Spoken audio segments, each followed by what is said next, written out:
L'union fait la force, ensemble on va plus loin, à plusieurs on est meilleur. Tout le monde le sait mais personne ne l'applique. Et c'est précisément à cause de ça que certains échouent dans leur quête de liberté. Être solopreneur ne veut pas dire rester seul, et aujourd'hui ceux qui réussissent sont ceux qui jouent collectif et qui s'entourent. Dans cette vidéo on va voir comment créer un partenariat gagnant-gagnant avec d'autres solopreneurs et surtout à quoi ça sert pour ton activité. À la fin je te donnerai même une liste de partenariats à faire selon ton activité, donc reste bien jusqu'au bout.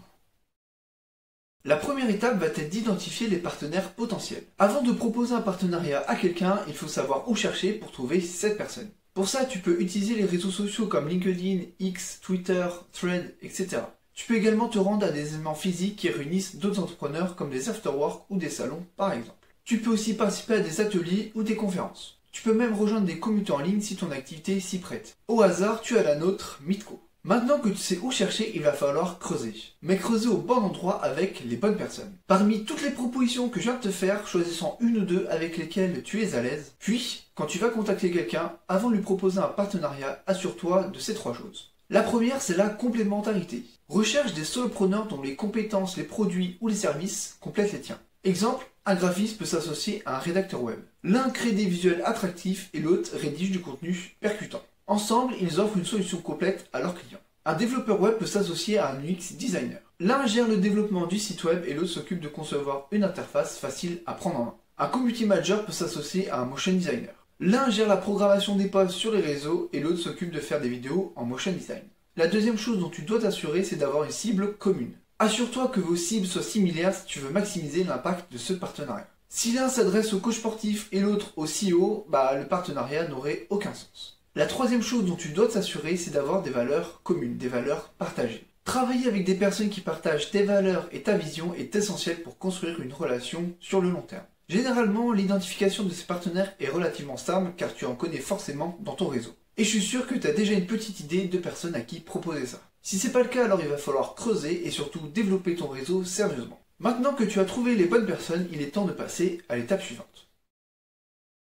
Étape numéro 2, définis les objectifs du partenariat. Définissez précisément les objectifs que vous souhaitez atteindre avec ce partenariat. Est-ce plutôt pour de la notoriété ou de la visibilité? Par exemple, j'ai déjà vu un membre de la communauté faire des vidéos en motion design pour présenter les services d'un autre membre sur LinkedIn. Ce partenariat lui a permis de gagner en visibilité auprès de l'audience de son partenaire et surtout de montrer son travail. Cette vidéo, il peut s'en servir pour la mettre dans son portfolio ou pour l'illustrer pour une étude de cas client. Évidemment, ne fais pas ça avec quelqu'un qui n'a pas ou très peu d'audience. Tu peux aussi vouloir développer un nouveau produit ou créer une offre commune avec ce partenaire. Par exemple, un expert SEO et un expert SEA vont pouvoir s'unir pour proposer une offre globale à leurs clients, leur permettant de développer leur visibilité organiquement et avec de la pub. Des exemples comme ça, il y en a des milliers. Assure-toi que vous soyez sur la même longueur d'onde et que les attentes de chacun sont claires et réalistes. Au fait, moi c'est Lucas et je suis le cofondateur de Meetco. J'organise des rencontres gratuites et en ligne pour les freelances. Le but étant de t'aider à développer ton réseau, ton chiffre d'affaires et à résoudre tes problématiques en rencontrant d'autres solopreneurs.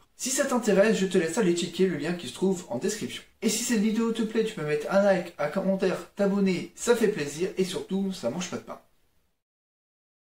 Troisième étape, élabore un accord de partenariat. Mettez par écrit les termes de votre partenariat, même pour des projets de petite envergure. Cela permet d'éviter les malentendus et de clarifier les responsabilités de chacun. C'est une partie qui peut paraître chiante, je sais, mais quand tu es freelance, il est essentiel de couvrir tes arrières. Même si la personne en face de toi a de bonnes intentions, tu n'es jamais à l'abri, donc protège-toi. Tu sais ce qu'on dit, les paroles s'envolent, mais les écrits restent. T'es pas obligé de faire un énorme contrat, mais juste un texte qui résume votre collaboration, l'objectif et la durée de cette dernière. Ensuite, vous signez ce contrat et là, tu peux commencer ton travail. En plus, s'engager à l'écrit permet de renforcer l'engagement de chacun. C'est le principe d'engagement évoqué par Robert Cialdini dans son livre Influence et Manipulation. Par contre, si c'est vraiment un gros partenariat qui demande pas mal d'investissement financier, n'hésite pas à faire appel à un avocat pour rédiger tout ça proprement.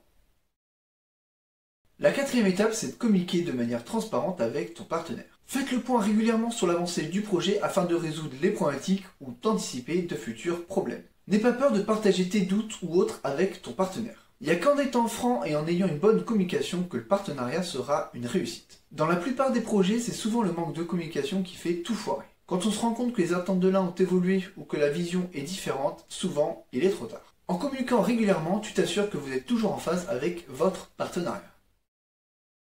La cinquième étape, c'est de cultiver la relation. Ne vois pas que le côté opportuniste du partenariat. Agis comme tu le ferais avec un ami. Apporte ton soutien à ton partenaire, même pour des projets qui ne concernent pas votre partenariat. Agis avec lui comme tu voudrais qu'il agisse avec toi. Parlez de vos centres d'intérêt, de vos hobbies, de ce que vous faites en dehors du boulot. Développe une vraie relation et maintiens-la. Dans le monde professionnel, beaucoup de relations sont des relations opportunistes. Quand tu es à ton compte, tu as le choix de choisir tes partenaires, tes compagnons d'aventure. C'est toi qui choisis qui t'entoure, donc soigne ces relations. C'est comme ça que le partenariat durera. Et comme promis, voici quelques idées de partenariat que tu peux mettre en place pour ton activité. Partenariat de co-création, développer ensemble de nouveaux produits ou de nouveaux services. Avec un partenaire qui a des compétences complémentaires aux tiennes, tu peux proposer des offres plus complètes à tes clients et vice-versa. Partenariat de promotion croisée, mettre en avant les produits ou services de ton partenaire auprès de ton réseau et vice-versa. Chacun peut faire un post sur LinkedIn par exemple pour mettre en avant son partenaire, son travail, son service, ses offres. Vous pouvez aussi créer du contenu en commun,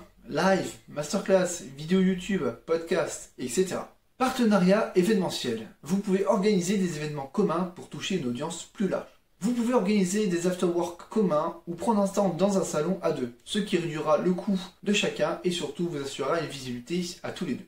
Partenariat de référencement. Vous vous recommandez tout simplement l'un et l'autre auprès de vos clients respectifs. Pour conclure, voici 3 erreurs à éviter concernant les partenariats. Numéro 1. Ne brûle pas les étapes. Prends le temps de développer une relation de confiance avec ton partenaire avant de vous lancer dans des projets ambitieux. Si possible, testez votre collaboration sur un petit projet au début. Ça peut être un post en commun, une vidéo en commun, un live en commun, etc. Ça te permettra de voir comment ton partenaire travaille et voir si ça colle avec ta façon de fonctionner. Deuxième erreur à éviter, ne pas être flexible. Les partenariats sont des relations dynamiques. Sois prêt à adapter ta stratégie en fonction des circonstances. L'avantage d'être solopreneur, c'est que tu peux aller vite et itérer rapidement. Donc, profites-en. La troisième erreur à éviter, c'est de ne pas diversifier ses partenariats. Ne mets pas tous tes œufs dans le même panier pour réduire les risques. Tu peux très bien avoir plusieurs partenariats avec plusieurs personnes, avec plusieurs objectifs différents. Voilà, tu as maintenant le plan étape par étape pour construire un partenariat avec d'autres solopreneurs. Certains de ces partenariats peuvent même se faire avec des agences. C'est un canal d'acquisition sous-coté mais qui peut t'apporter énormément d'opportunités sur le long terme, notamment des clients. Si tu veux aller plus loin, tu peux rejoindre ma communauté de solopreneurs où j'organise régulièrement des rencontres, utiles pour trouver de futurs partenaires par exemple. Le lien se trouve dans la description. Tu peux également rejoindre ma newsletter où chaque dimanche à 18 h, je te donne des conseils et astuces pour développer ton activité. Sur ce, je te dis à plus dans une prochaine vidéo. Salut!